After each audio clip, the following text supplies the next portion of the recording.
আসসালামু আলাইকুম। শিমু কিচেনে আরও একটি নতুন ভিডিও দেখার জন্য সবাইকে স্বাগত জানাচ্ছি এবং নতুন বছরের শুভেচ্ছা সবাইকে।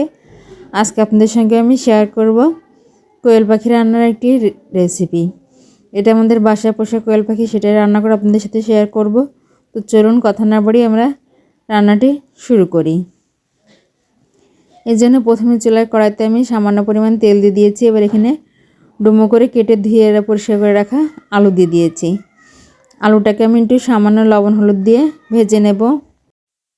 লবণ হলুদ দেওয়ার আগে একটু তেলের মধ্যে হালকা নেড়াচাড়া করে নিচ্ছি, এতে করে আলুটা খেতে অনেক টেস্টি হবে। এ পর্যায়ের মধ্যে আমি দিয়ে দিচ্ছি সামান্য একটু লবণ আর দিয়ে দিচ্ছি সামান্য একটু হলুদ গুঁড়ো। লবণ আর হলুদ গুঁড়োটা দিয়ে আলুটাকে আবারও নেড়েচেড়ে ভালোভাবে ভেজে নিচ্ছি। এ পর্যায়ে হলুদ গুঁড়োটা দিলে আলুর গায়ে খুব সুন্দর একটা কালার আসবে। আলুটা ভাজা হয়ে গেছে। এবার এই পর্যায়ে এখানে আমি কয়েকটা সিদ্ধ কোয়েল পাখির ডিম দিয়ে দিচ্ছি। এটা সম্পূর্ণ অপশনাল, আপনারা চাইলে স্কিপ করতে পারেন।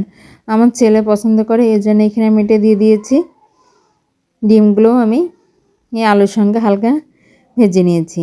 দেখুন আমার এগুলো ভাজা হয়ে গেছে। এবার তেল থেকে আমি উঠিয়ে নিচ্ছি। এবার সেই তেলের মধ্যে এখানে আমি গোটা গরম মশলাগুলো দিয়ে দিচ্ছি। গোটা গরম মশলা দিয়ে আমি কিছুটা নেড়ে চেড়ে নিয়েছি। এখানে দারচিনি, তেজপাতা, এলাচ এবং গোলমরিচ আছে। এবার এখানে আমি বাটা মশলা দিয়ে দিচ্ছি। এখানে কাঁচা মরিচ, শুকনো মরিচ বাটা, পেঁয়াজ, রসুন, আদা এবং জিরা একসঙ্গে বেটে নিয়েছি। এই সমস্ত বাটা মশলার মধ্যে দিয়ে ভালোভাবে কষিয়ে নিচ্ছি। মশলাটাকে ভালোভাবে কষাতে হবে, তাহলে রান্নার আসল টেস্টটা পাওয়া যাবে। দেখুন মশলা কষাতে কষাতে কিন্তু মশলা থেকে আমার অলরেডি তেল ছাড়তে শুরু করেছে। এই পর্যায়ে এখানে আমি গুঁড়ো মশলাগুলো অ্যাড করে দিচ্ছি। এখানে দিয়ে দিচ্ছি আমি 1.5 চা চামচ হলুদ গুঁড়ো, দিয়ে দিচ্ছি স্বাদ অনুযায়ী লবণ। এবার দিয়ে দেব 1 চা চামচ ধনিয়া গুঁড়ো। এবার এই সমস্ত মশলাগুলো আবারও খুব সুন্দরভাবে কষিয়ে নিচ্ছি। মশলা যত ভালোভাবে কষানো হবে রান্নার স্বাদটা তত ভালো হবে। মশলাটা ভালোভাবে কষানো হয়ে গেছে। দেখুন মশলা থেকে আমার তেল ছেড়ে দিয়েছে। এ পর্যায়ে এখানে আমি আগে থেকে ধুয়ে পরিষ্কার করে কেটে রাখা কোয়েল পাখির মাংসগুলো দিয়ে দিচ্ছি।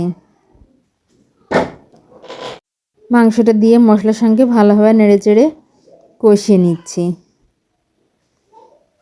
এই পর্যায়ে চুলার জালটা আমি মিডিয়ামে রেখেছি। আর এখানে কোনো পানি ব্যবহার করব না, কারণ মাংস থেকে যে পানিটা বের হবে সেটা দিয়ে আমরা মাংসটা কিছুটা কষিয়ে নেব। তারপরে আমরা সামান্য পানি দিয়ে এটা কষিয়ে নেব। দেখুন এখন দেখতে ঠিক কতটা লোভনীয় লাগছে। মাংসটা আমি খুব ভালোভাবে কষিয়ে নিচ্ছি। এখন মাংস থেকে যে পানিটা বের হয়েছিল সেটা কিন্তু আমি শুকিয়ে নিয়েছি।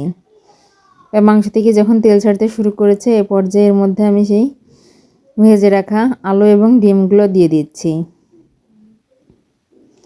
আলু এবং ডিমটা দিয়ে ভালোভাবে নেড়েচেড়ে মাংসের সঙ্গে আরেকটু কষিয়ে নেব, এতে করে টেস্টটা ভালো আসবে। সব কিছু খুব সুন্দরভাবে কষিয়ে নিয়েছি। আপনারা দেখেই বুঝতে পারছেন আমি কাজটা ঠিক কীভাবে করছি। আমার এটা কষানো হয়ে গেছে। এবার এই পর্যায়ে এখানে আমি মশলা বাটিটা দিয়ে সামান্য একটু পানি দিয়ে দিচ্ছি। এই পানিটা দিয়ে এখানে কষাবো। কষানোর জন্য এখানে আমি আর বেশি পরিমাণ পানি ব্যবহার করব না।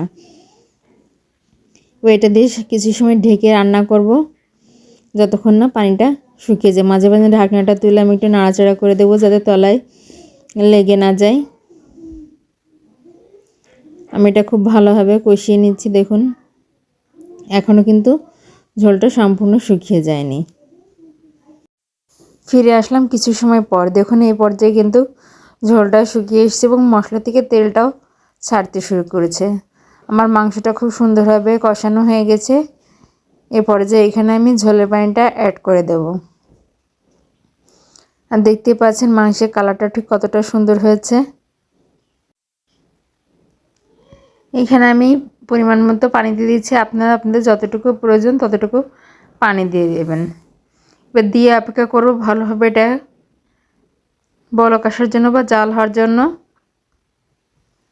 এটাকে বেশ কিছু সময় জাল করতে হবে, মাঝে মাঝে একটু নাড়াচাড়া করে দেবেন। দেখুন এই পর্যায়ে কালারটা কিন্তু অনেক সুন্দর লাগছে।